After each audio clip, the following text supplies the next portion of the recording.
So we're in Brooklyn right now. We're about to sit down with Christiana. You may know her from America's Next Top Model or the gorilla show she did in Times Square called The Real Catwalk. We're gonna get really deep, more than just modeling. Let's go. What's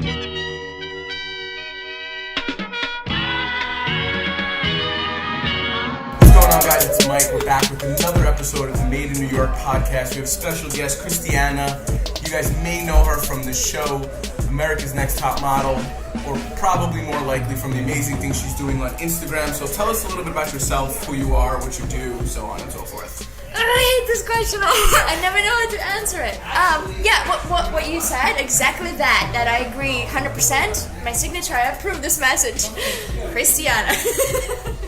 You said my name right, by the way. Nobody, people call me like anything but Christiana. You said it right. I don't know how. And we've never actually spoken on the phone. Yeah.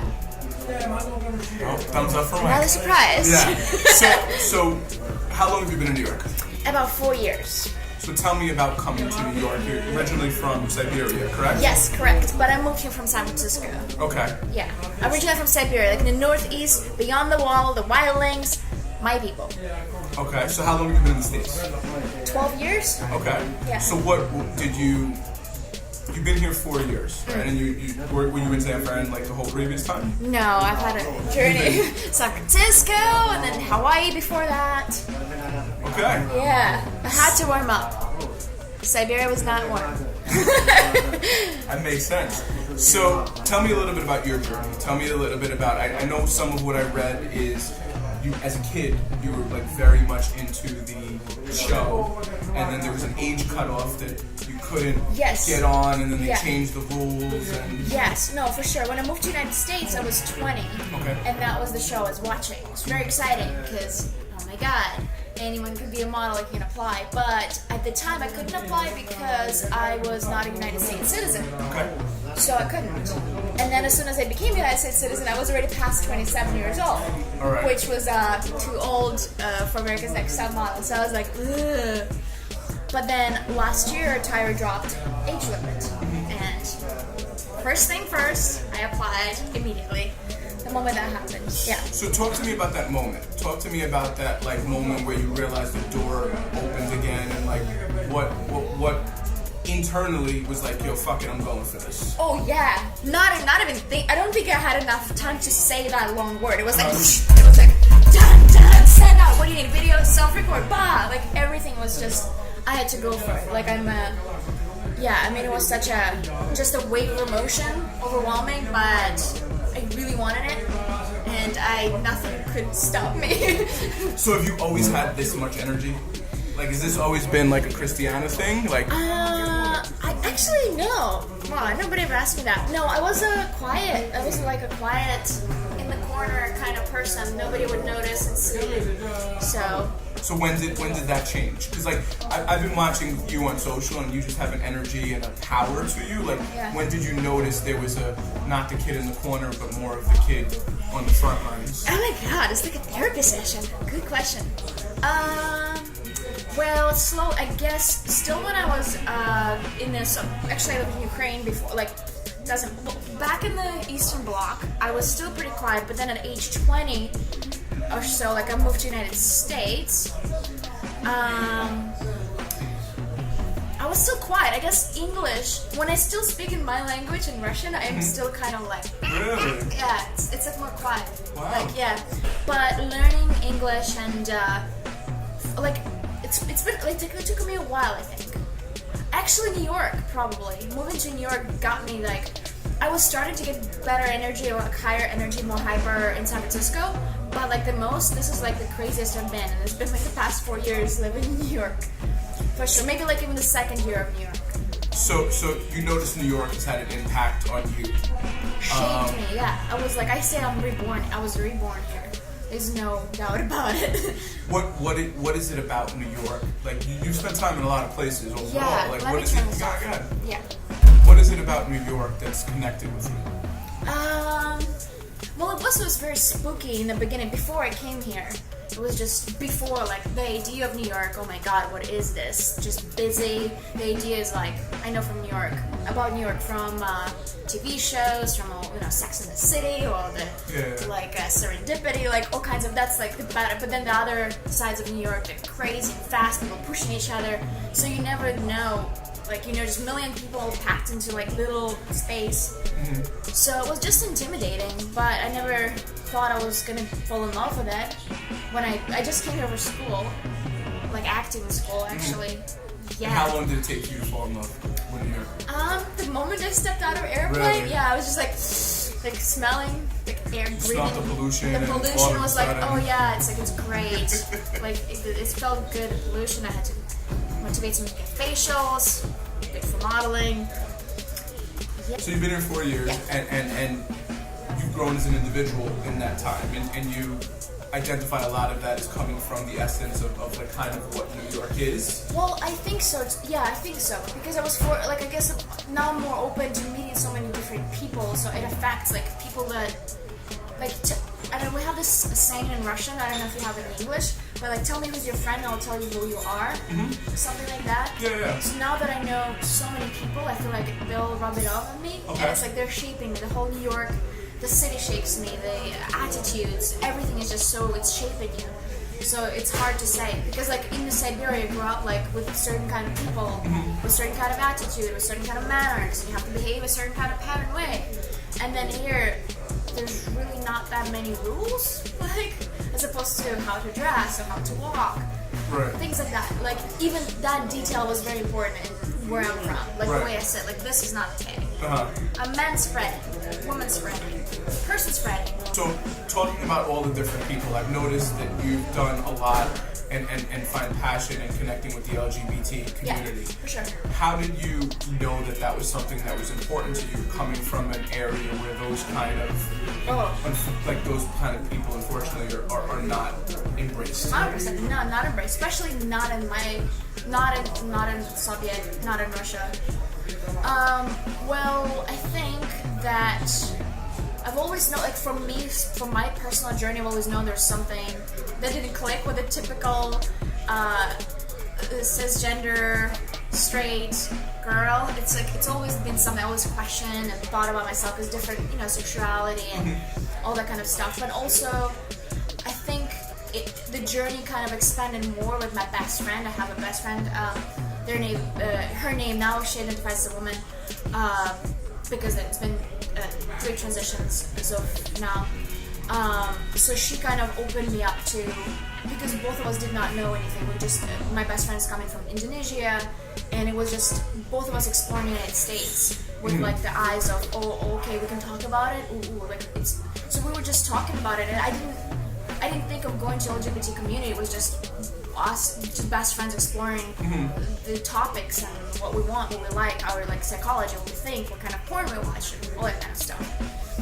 Yeah, and then, but then coming to the actual community, just slowly, I think people, I guess, when they quit community, people kind of know. So, I don't know, it's just kind of like, it's hard to explain. You kind of like know, I guess. So, I've got more friends and conversations, you know, the conversation got more open, and I was talking about it more. And then at some point, I think where it really escalated, I was invited to talk as an ally, because I was an ally, but didn't really like talk about my experiences at all. To talk at the Pace University, and it was LGBTQ Lavender Awards. Anyways, that was a good, I guess, push, because I realized how many people do watch me, especially within LGBTQIA plus community.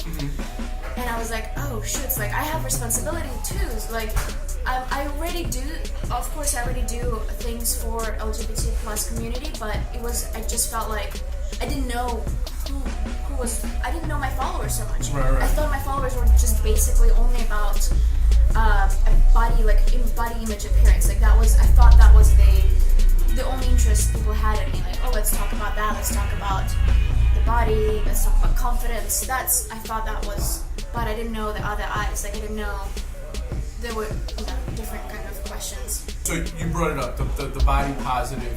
You've become a big proponent of that. Yeah. So tell me how that's happened and what's going on with that. that I guess I rolled into the whole, because it's a, I think it's a, I guess it's a trend. Hopefully it's not going to be a trend. Hopefully it's something that stays with us for forever. But it happened to be such a trendy hashtag. So I was coming out maybe like a year and a half, I think maybe like a year and a half ago or so. I still was under the effects of modeling and like very unhealthy body image towards myself. I was really negative, self-hating, loathing, and all that kind of stuff. And like you weren't good enough. Like your body wasn't right. All the time. Okay. Every day. Yeah. All day. And especially like I'm coming from, like I was a straight size model, trying to be straight size, never skinny enough kind of thing, or never good enough, never this enough, like too much of this. It was always like never good enough. And that was like within me all the time. And I guess, it saddened me a lot, so I felt sad quite often. Maybe, yeah, like you said, the energy, like it started to shift slowly when I started to come out from that negative energy. I think I posted, it's a long story how it all shifted, but it was again very negative. I was suggesting a negative image too to young folks, because the pictures of me that I posted on Instagram were just all like photoshopped, or like kind of make me skinny please, like to a photographer, things like that. And I knew it was unhealthy, but it made me feel at the time it was very satisfying, like, because I wanted to dream of myself, I just want to be like that girl from a magazine, like, so it was so poisonous, like, I couldn't see beyond that.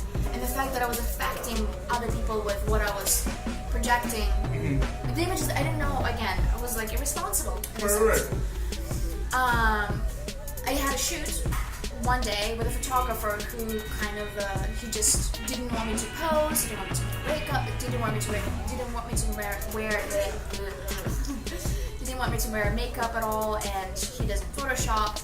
And I just felt very comfortable at the time. Like he's such a good person. It was just beautiful shoot. I was like in lingerie.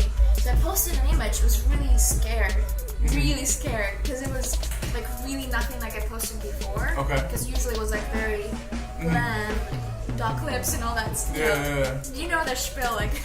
Yes. Yeah, and just somehow image got out, and it went, for me at the time it was viral. Strut by Mike reposted it, like a bunch of people reposted, and I was like, what was happening? And the messages that I got, because it was just me, I write poetry too, so that was my poetic way to talk to my body, something like, she who carries your agonies, she meaning referring to the body and my body. So I just wrote, and people like responded to that message, and that's how it slowly started to my healing process, for me at least.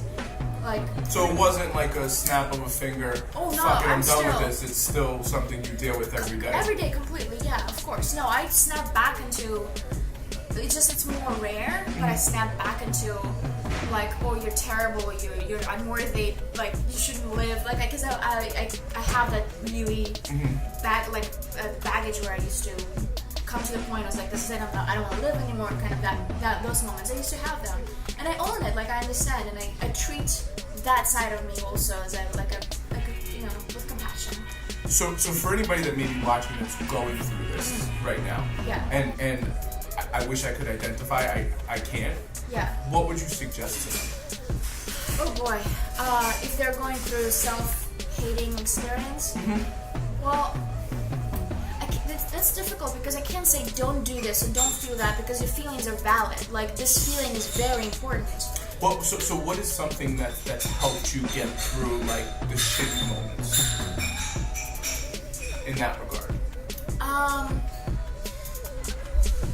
It's hard to say. I would just feel. Just honestly, for me, I had to feel, because every time I kind of didn't allow myself to feel and try to focus like on the phone or something else, and just kind of like every time I try to bury it down, it somehow kind of carried longer and deeper.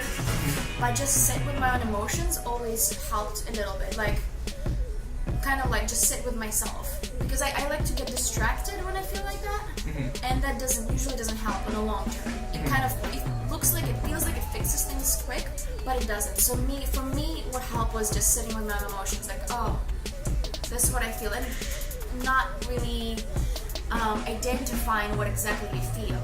That's another thing, because like, oh, I'm depressed, it's so easy to say, but really to feel like, oh, okay, I feel hardening in my chest, like, and just kind of like without labeling, because labels often carry so much baggage. You get attached to the label eventually, and you might not even feel that way, but you're so about the label that just kind of carries your entire how you're supposed to feel now.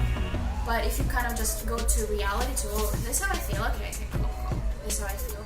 It feels more real as opposed to going to my head, because I feel like my emotions, when I get sad, it's like very irrational, for sure. I just go, I'm not even here. I'm somewhere in some fantasy land. Yeah. So you said on this post, this unedited, unphotoshopped post, you wrote some poetry. Yeah. How long have you been writing poetry? Since I was a kid, because for me, I had hard times communicating. Growing up, like I probably speak now fast too, but I used to, in Russian, it would be like mumbling and speaking really fast. So it was hard making friends because it was really difficult to understand. I was just like a mouse. So in order for me to communicate, growing up, I was drawing comics. Wow. Myself, like I would just buy like exercise books. How do you say it? Notebooks? Yeah, notebooks. Yeah, I would just draw comics and I would communicate what I felt. If somebody hurt my feelings, I'd be like, draw a situation that is right similar, but with a cute elf and mermaids. But it would be clearly that character who I'm trying to speak, or it would be through poetry. But my poetry is just always so metaphorical that I don't even know sometimes what I mean. So, I know you did, and I read a little bit about this. It's called the Real Catwalk, right? Did we sink in? We did sink in. So you probably get asked about this a lot. I'm more curious as to, well, first tell us a little bit about what it was, right? But I'm more curious as to like what triggered you to do it, and from that moment to the actual event in Times Square, like what that process looked like for you. Yes. Well, again, it's part of the growth. People always think about the Real Catwalk where they had some kind of plan that but every single time, except the last one in London, it was very spontaneous. Because the very first one when I walked by myself I was just submitting, because America's Next Top Model asked me to submit a lingerie walk or the bikini walk in an unusual location. So I thought, well, what can be more unusual than Times Square? I didn't think. It was really scary, very scary, and I just was with my friend. We had a casting together. I was like, hey, Olivia, do you mind filming me in this nearly nothing? She's like, okay, and it was cold. I think it was really cold. It was March or April, something like that. So I took my clothes off and I walked for America's Next Top Model, but I shot another video just in case for myself, and I posted on Instagram the next day. I went on Yahoo News and all that kind of platform media. So what I didn't expect, I just thought I like this cell light, because I had like a little cell light showing and like my rolls are showing. I was like walking, so I thought it was cool, and the only reason to post was like it wasn't even, it was just, I thought it was cool, that's all. And I'm brave, and somehow it got just big response and people liked it, and a lot more people wanted to do something like that in their cities, and I was like, well, that's awesome. Like I didn't have a plan to inspire with that video. It was just, I thought it was cool, that's all. And then the second one, I literally a few days later, I got a few of my friends, and they're I have very different friends, like identify differently, they have different, just very different, like backgrounds, religions, skin tones, gender. So we decided to go. It was like 7 of us. It was in the middle of the night. We got together. We just had one friend with a camera who, and we went to Times Square, and we just stood there holding hands like a tower. We just stood there. A bunch of people just gathered. It was huge. So many people stood there watching. We're not doing anything. We're just standing. It was like an installation kind of. And then we peeled one by one. It was like a runway walk. So a person who was at the very top of the runway, they would scream out words like "transgender is beautiful," and it would show Shana, my friend Shana said that. So she would pose and walk back, and then one by one would peeled off. And there was somebody who was I think over 50, which was awesome too, because ageism was very important attached to that. I mean, I'm like 33 and I'm doing like runway shows and running doing old modeling, which is like expired technically, whatever, in the old world. But yeah, so that was the second time. The third time it was around the Victoria's Secret fashion show, and the last one was the most. Because the New York one, the big one, was the one that adopted the name The Road Catwalk for the first time. Okay. Yeah. That was after the Victoria's Secret show one. Yeah, it was like, it took me 3 days. Okay. It was like a bunch of models first were talking about it, but what was important for me, because a lot of times people assume that, or always attach that I'm always pro curvy specifically, like curvy women, but which I am a curvier woman, but I'm also pro skinny, pro like I have so many. Pro everyone. Like you would say like I believe that anyone could feel confident and lovable. So for me it was very important. So I announced like on Instagram, hey, anyone who wants to walk, I need diversity, I need all kinds of people, please come and walk. It's a free pop-up, we have no permit, we might get arrested, but we're doing this. And 3 days, I had a person, Tana, she flew in from like Colorado, I had people coming in from Boston.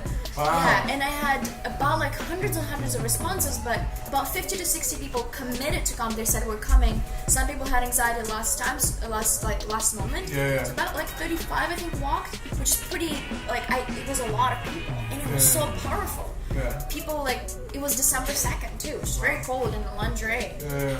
But everyone felt beautiful and great. We had just such a crazy hype. And again, I didn't see that going viral at all.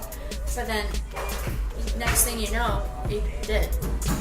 The last one was most precious. I finally decided that I had to plan a little bit, which was very new to me. I'm a Gemini, and I'm really plan. Not to shame my kind of horoscope people.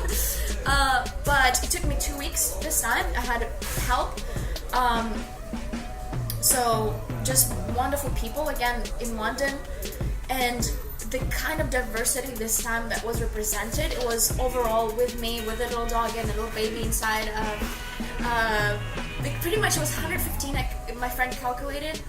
I mean, minus if kind of models walk in the show, which was a lot of people. And again, I didn't want it to be like, oh, we have this person. It's not about filling the gap for me. It's about welcome. It's about uniting together.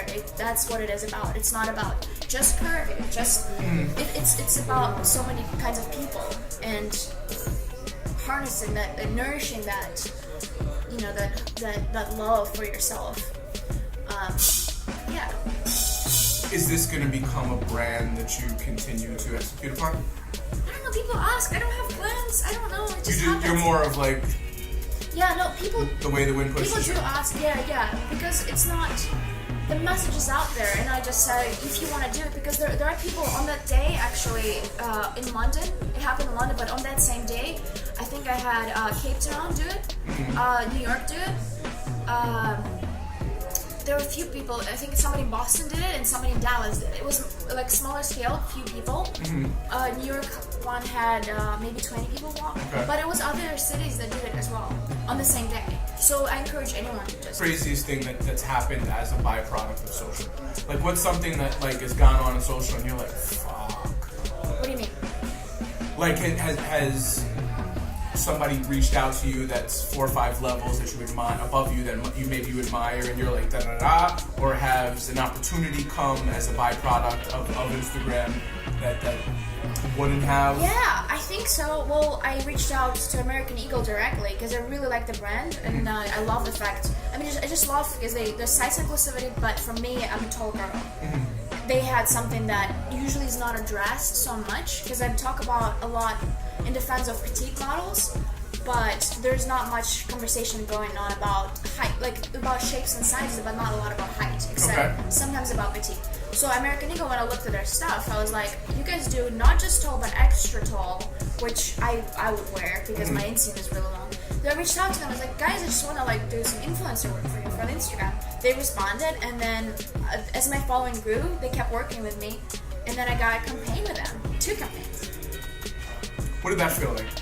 Huh? What did that feel like to like go from Insane. Yeah, because it's as of now it was the biggest campaign I've done. I mean, it was like the big name and just exposure, like seeing myself like in the Times Square. It's like, oh my god!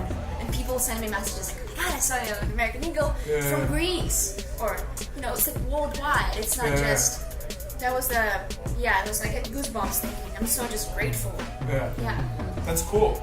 Are there any brands that you want to work with? Quite a lot, and surprisingly, they're not just. There's a lot of division right now because I'm a curvy model, but I'm so in between. There's not much space for in between models. Okay. Currently, I think the average size in the United States is size 16, but the samples are now usually between 16 and 18. So those are the models that would get the jobs, and sometimes it would be a woman size 14 would get the job, but girls like myself, 6, 8, 10, I'm more like closer to 10. We just don't have. There's no space. There's a lot of people try to gain weight so much within the curve. I used to be that too. At the time when I had that self-hate, I was like, oh my god, if I want to be a curve model, I have to do more, try to gain more weight or something. Which at the time I was told by my agent, and it just didn't work for me. But there's a lot of brands that kind of like also separate. So you'll see like very curvy, like businesses that only focus on curvy, or I just want to work with people that can do both, I guess. There's not too many brands, but there are some brands that cover a lot of spectrums. Like I think it's from 0, 00 to 32. So I would love to work with brands who kind of can help, and even the brands that only showcase the straight size. It could be good to sort of like pull them out of the typical. So there's definitely been a change, or seemingly a movement that I've noticed, which is very powerful, very strong. Yes. In making Fashion Week more diverse. That Fashion Week, print, magazines, for sure. So, do you see this as a trend, or do you see this as something that's becoming the standard? I guess I fear that this is a trend, because I just don't know. I don't know. Some brands are genuinely trying. Like you can tell, like they're genuinely trying. Good people, like because you watch like YouTube or interviews. But sometimes I don't know. Some of the companies, they try to capitalize on the diversity. And again, I can't say anything against it, because essentially the outcome is good. Like we want to see different faces. We don't want to see the same. So I don't know. I fear it could be a trend, but I don't know. Like it's just for now. My job is to do what I do and keep doing it. If the world goes back to same type of model, same type of faces, like fight again. So in this, body positive imaging stuff that you've done a lot of work around, are you seeing a lot of your friends and people that have become friends that are outside of the range of what typical models are? Yeah. Are you seeing them able to get work in the modeling industry where they haven't previously? Yes, for sure. No, very just beautiful to see. Like see them getting actual big campaigns, getting money. I guess the only little issue is they're getting campaigns, but still the catalog or the e-com jobs, the money jobs, what they call, because they're consistent, kind of is still the same model. So that's why what I mean by trend, campaigns is the trend. That's what direct. But when you look at still e-com, like go to any website to shop, you'll still see the similar body type, skin tone. Do you think that's driven by the more so being an agency-controlled industry? It is not agency controlled. No. Because if I'm a designer, if I design like, let's say I'm a big designer. Okay. I'm the one requesting a model. I don't just go and say like, ooh, like this is all they have. Well, I guess I'll go with this one, that one. No, designer. There's creative director. There's like a whole bunch of people. There's usually a team of people, and they have a vision for their brand, and that they bring that vision to the agencies. They say, hey, this is what we need for this season. Like we want somebody who looks like this and like that. We want this kind of cheekbones. Or like it's another story. I guess I talk a lot about face diversity because sometimes there will be a diversity within like, but beauty is still kind of strict, I would say. There's different shapes and sizes. But anyways, when I'm talking about the vision review, so the vision is the brand's vision. Okay. Either the designer, a creative director, whoever it is behind the scenes, they are the ones requesting. And if the agency cannot fulfill what the designer requests or the brand requests, they must find somebody. Like, example, again, not to advertise but American Eagle, that's what happened. Like, there actually a bunch of models they hired for the campaign that I was in was street casted. They wanted a lot of different curve men. They wanted, at least I think they hired 3 curve men. There was just not a curve man is like a chunky. Brawn man, yeah, like brawn, yeah. So like someone like this kid from Queens, kind of. Yeah. So because you can walk into American Eagle, buy yourself a nice pair, like because do you want to be represented? Right. Yeah. Well, I just put myself on the internet, but yes.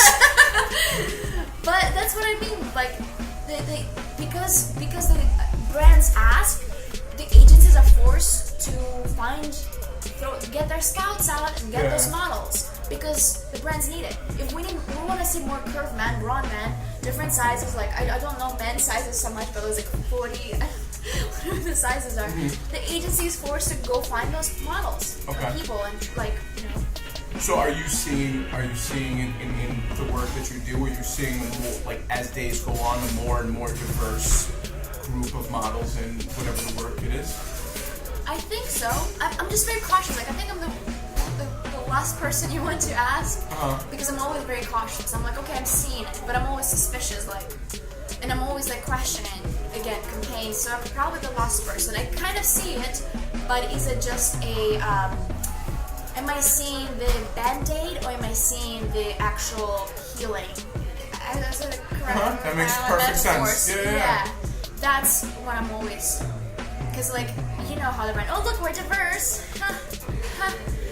But I'm always suspicious as opposed to normal. That's why I loved my real catwalk. It was so many different people. Like it wasn't just like, oh, let's have one person who I don't like. Let's say one person in a wheelchair. I'm diverse. No, it's like you see 1, you see 2, you see 3, you see 4. You kind of, and then eventually becomes normal to the eye because these people are normal. Like everyone's normal, and just treated as normal, as opposed to, hey, we have transgender. Yeah. It got normalized. People are normal. We're all weird in our ways, cool and quirky, and we're so different. That's what's normal. So how is Khrystyana weird and quirky? Oh, so many ways. Emotionally, mentally, physically. I don't know. You decide what you want to share. I don't know. I think I don't know. Clumsy, crazy, goofy, and silly. You have a very bubbly personality. Bubbly. So you've done so much. You've been on a huge TV show. You're growing exponentially, doing big campaigns. What's next? I don't plan. You don't plan at all? No. So you could walk out of here today, get a call from your agent, and be doing the biggest thing in your career in 20 minutes. I wouldn't know. No, but yeah, as far as modeling, you definitely don't know. Because right now, currently at this, I guess, not to say, but like somebody who's my size specifically, because in between you don't get work, like we just don't really get a lot of work, so I have to work on my own. I hire a photographer to do this, so I'm doing my own stuff essentially. And like blondes, to be honest with you, are not very popular right now. That could change, but it might not. So I'm open to not doing modeling. Who knows? I'm just open to, like, I could have switched. I could be you know, it could be anything. Like I've had so many different jobs before. I came in as a waitress, not a boss girl, a boss girl. I really wanted to be a waitress. They upgraded me because my English was not good enough. That's another story.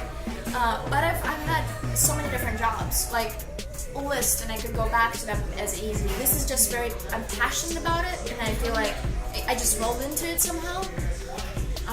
But yeah, I don't have a plan to stay. But if I'm staying, hell yeah, of course. Like, I'd love to represent like a 30 plus women who are just making it. Like, so, what else are you passionate about outside of this? Like, if you weren't modeling, you weren't doing this, you had 3,000 followers, and you were the average Jane, what do you think you'd be doing with your days? well, I still do a bunch of stuff. Like I love, although I'm curvy, people assume that I don't work out, but I love exercising so much. I don't know, I mean, I do yoga. I love editing, to be honest with you. Like, I just love it. People send me their photos or videos and I just like sit there and edit for free because I enjoy doing that. So I've been contemplating that. Do we know who we need to send photos to going forward? Just let's keep it up. No, it's things like that. But I also love, I just love people. I just want to stay kind of like, yeah, I want to do something with people. If there's a way for, I understand that my English, I guess now that like doing this and still being English is my second language is to me is a success because I've seen myself really unsuccessful in communicating, so I see success in this, and if I get to be talking and just doing something communicatively with people will be so awesome because I really enjoy it. That's dope. Yeah. So, from watching you, it seems like you're going 100 miles an hour all the time. What do you do to reset? It's only when I'm with people that I go 100 miles an hour. Mm-hmm. The moment I'm out, like, I'm so quiet, I'm with my Metallica or something in my ears, and I'm very quiet. Just, I can spend a week without talking to people, but as soon as I'm around people, I'm like, very excited. So I throw all my energy. So is there anything you want to leave us with before we wrap? A little bit about yourself. Anything you want to leave us? Any message you may want to send? Floss, exfoliate, eat what your body wants, really wants. Be good to people. I don't know. I like that. Yeah. I like that. Be good to people. All right. Well, listen. Thank you so much. I appreciate it. This is dope. And thanks.